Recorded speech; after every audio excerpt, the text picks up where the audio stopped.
So what I think we've got happening is medical innovation, this delicate flower, trying to survive amidst all of these different entities around, some of which are helpful, some of which may be hindering them.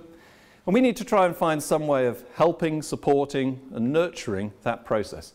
And again, I come back to what should the AHSN actually do? And we've got some thoughts and comments, and we've put those down, but we're really looking for guidance in terms of you telling us you ought to be doing a bit more of this and a bit less of that, or you ought to look at that group and they've done this pretty well, or this is the area you should be focusing on. What can we actually do? Bearing in mind, we don't have big money, we don't have managerial authority. What we do have are some things like convening power, like this, popular meeting. We can start to look at information flows, we can start to build some connections, we can start to help and support people to work together if they want to work together. We can do a bit of nudging and supporting and coordination. But how do we do it? We've got some ideas, but we're still learning, and we've tried to look to see what other examples are there across the world of people that have done this, and they're few and far between. Nothing like this. This is a new and pioneering effort that's taking place in the UK. Now, if you've had a look at the website, you'll see on here the submission document that we put together, quite a big document, to the Department of Health, essentially outlining initial thinking on how would the AHSN actually work and be configured. And you can see the geographic coverage of Oxfordshire, Berkshire and Buckinghamshire and Bedford as the area that we're going to cover. In terms of the progress that's been made, that document was submitted last October. We had some feedback from the Department of Health on the 20th of November.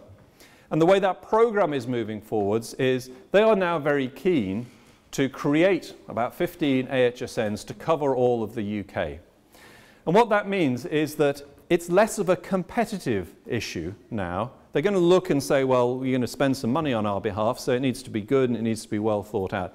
But it's not like the AHSC initiative from earlier, for those that may be aware of that, the Academic Health Science Centres, where there was quite a lot of competition and some were successful, some weren't. Oxford actually wasn't successful. What I think they're at now is to say we need to say that it's good quality stuff, but we want the UK to be covered by these 15. And we have the team working on your behalf have an interview with the Department of Health on the 18th of November. Hopefully it will go well and the thing will come into being at the start of April. So what we mean by wealth creation was this, the bit at the top was what we'd put into the document to try to articulate the sort of things that we're trying to do as this part of the AHS stream. And I stress again, there are other objectives from the AHSN, but we're focusing on the wealth creation ones. And I think in terms of the business community, I think there are three distinctly different segments. I think there is the big company segment, classically big pharma, but also people like Quintiles and BD, where they've got a lot of infrastructure, but they're looking to form relationships with universities and NHS, and they can deploy, and we can work both with global companies that aren't within our region and companies that are within our region. But I think they have a different agenda to the small, medium-sized enterprises, where they have different requirements from what they're looking to get out of it. And then there's the third area, which is startups, entrepreneurs, universities and NHS, and how do we start to do what we can to help and support and stimulate that across the region. And I don't think any of those are more or less important. I think they're all important. They're all important components of trying to achieve this vision of stimulating improved collaboration, increased amount of innovation, increased amount of wealth creation as a consequence for that, increased benefits to all those constituent bodies and ultimately to the patients and the population within our region. We've again started to draft out thoughts about where we're trying to go with this. And this is very much open for discussion and debate, but what we'd like to be able to do is say, we have a kind of a long-term vision that in 5 years, this is what we would like to be able to do for the region. Within 3 years, we'd like to achieve this. And in the first year, we want to do that. One of the things we're going to ask you to do when we go into the breakout groups is to give these texts a really good working over and see if we can improve and focus them, start to turn them into specific metrics.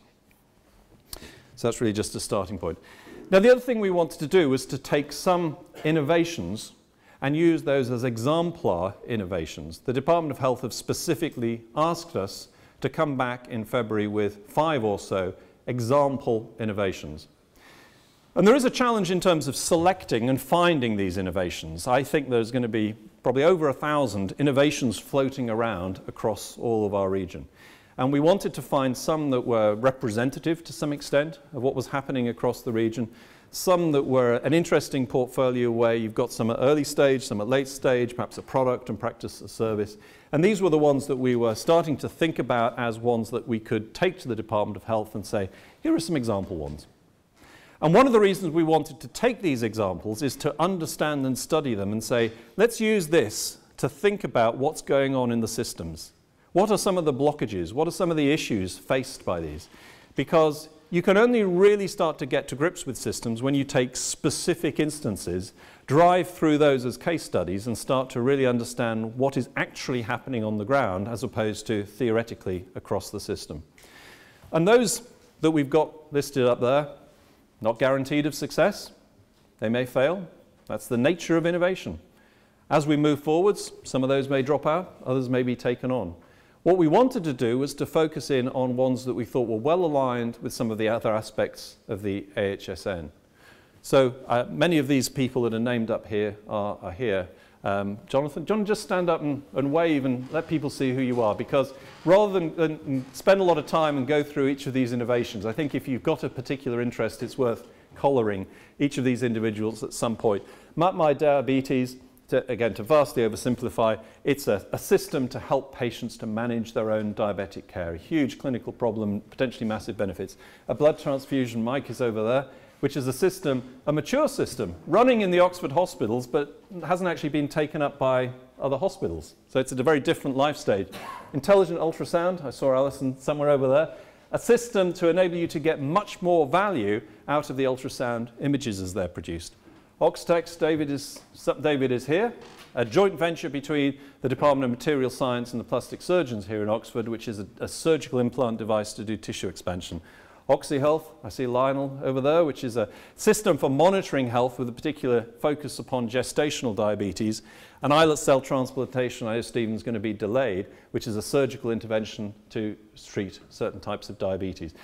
And you may have noticed a certain diabetic flavour to this. And that is deliberate, because what we've got within Oxford is OCDEM, the Centre for Diabetes Research and Treatment, which already is starting to pioneer bringing together university, NHS and business. It is almost like a mini AHSN. And diabetes is such a major, significant clinical problem. That is going to be one of the clinical networks that we're going to pioneer. Now, had Stephen been able, Stephen is the professor of diabetes and the head of OCDEM. Had he been here from the start, I would have asked him to talk about the clinical networks, but because he's delayed, what I'm going to do is come back to that at the end of the meeting and talk about it. But I think that clinical networks are a critically important part of the AHSN.